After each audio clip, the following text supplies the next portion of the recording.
Hi, my name's Kylie from Little Moo Designs. Thank you so much for joining me on my YouTube channel today. You can follow me on my social media channels at Instagram and Facebook. I also have an awesome Facebook group called Little Moo Design Socialists where we share our makes and chat all things Little Moo Designs patterns, and you can ask questions and all of that fun stuff. I'd love for you to share my videos and hit subscribe to my channel so I can keep making awesome content to help your bag making journey. Have a great day, happy sewing, and I hope you enjoy this tutorial. Hi there, thank you so much for joining me. Today's tutorial is all about zips, the wonderful world of zips, which can sometimes be confusing because there are so many different types. I want to talk to you guys today about the two different types that I use in bag making. You'll often see my patterns refer to a number 3 or a number 5 zipper. And there is a difference between the two. This side, these three, 1, 2, 3, are what we call number 3 zips. These two are number 5 zips. So immediately on screen, hopefully you can tell the difference that these ones are obviously smaller. They're smaller in width in the zip tape. They're also smaller in the zip teeth, and they have small little zipper pulls. The number 5s are a lot wider here in the zip tape, wider teeth, and have fatter pulls, bigger pulls. So these ones, the number 5s, are ideal for handbags because we want our bags to open nice and easily. So you will often find my patterns refer to number 5 zips. They are what I most commonly use in my bag making. Now, of course, with everything in sewing, there's lots and lots of choices in colors and finishes. So there's metal zips, there's nylon zips, there's plastic zips, all different types. And depending on where you shop for your zips, will depend what you might find. The zips that I personally love to use are the nylon finish zips. So I'll just show you a little bit up close. So you can see this actually looks like metal, but it's nylon. And the beauty of that is that when I add my zip tabs to this zip, I can just sew straight over the zip tape without having to worry about the metal breaking my machine, the needle on my machine. So these are the ones that I use often. And if I put these up closer, can you see there the difference between the number 3 and the number 5? So when you're shopping for zips, just keep that in mind. That's what they look like. And of course, there's all different heads that you can get, but you can even see there, that one's a little mini one, and these ones are wider. They've got handbags on them, but you can get hearts and stars and all different things, again, depending on where you purchase your zips from. This zip tape that I use is by the meter zip tape. So I buy it by the meter so that I can cut it to the exact length that I'm going to use. So my heads will come separately, and I wanted to show you today how to put the heads onto your zip tape. So I separate one end about probably 2 inches, and then I take my zip head facing this way.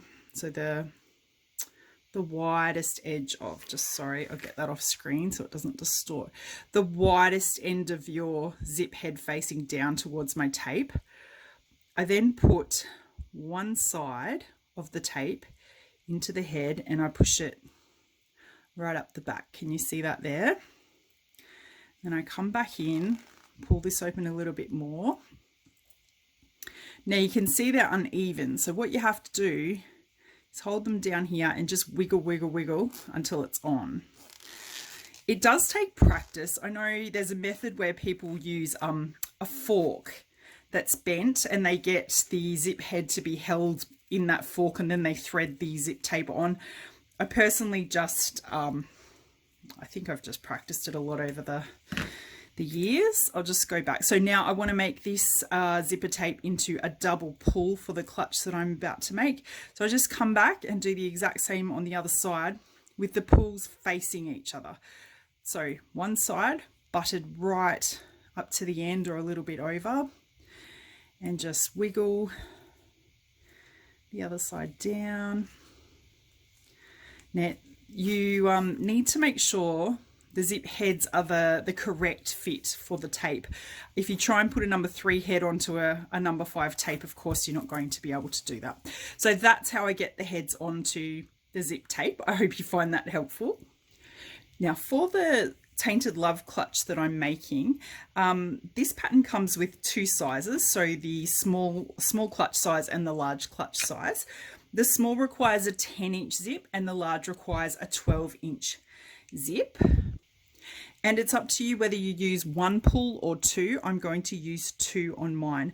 So what you need to do with the by the meter tape, you need to cut exactly from this end to this end, either the 10-inch or the 12-inch, depending on whether you're making the small or the large clutch. I'm working on the small one, so I'm going to measure from here to here to be 10 inches and cut exactly where I need it to be. So once cut to the correct length, you're then going to come along and use some fray stop or fray lock and put that onto the ends of your zip tape so that we don't get fraying. Just going to set that aside while it dries. There are different brands of fray stop. Fray stop I think is actually a brand, but this one's the E6000 fray lock. I do find this is a little bit thicker, but it's all that my local shop had, so I've been using that one lately. You'll find you use that a lot if you're using by the meter zips. So we then take our zip tabs, which are 3 by 3 inches, and you will have followed the instructions to fold it in half and then in like this, just like you're making bias tape. If you're like me, you might want to fussy cut something there. So once your fray stop has dried, I just put that in the middle, so you're making a little zipper tab sandwich. Yes, the zip tab is wider than the zip tape, but we cut that down once we've sewn it. It's just to give you a bit of wiggle room and give you something to hold on to if you need to. So I do fussy cut my zip tabs because they are something that you see. So I'm just going to strategically place them where I want them to go, and I'm just holding them together with a wonder clip. Then go over to my machine and I'm going to just stitch across here. So when I do this, I increase my stitch length to a 3.5 mil, and I just start here and go all the way across. I might do 1 stitch line or 2 stitch lines, so I'll do that on both ends and come back and show you. Okay, so you can see here that I've just stitched across here to keep my zip tabs in place. So what this does is it means I can zip and unzip my clutch without my zip head obviously flying off the end. I hope that helps you guys know a little bit more about the different types of zippers that we commonly use in bag making, and also helps you with your zip tabs. Have a fabulous day, and I look forward to seeing you in the next tutorial. Thanks so much. Bye.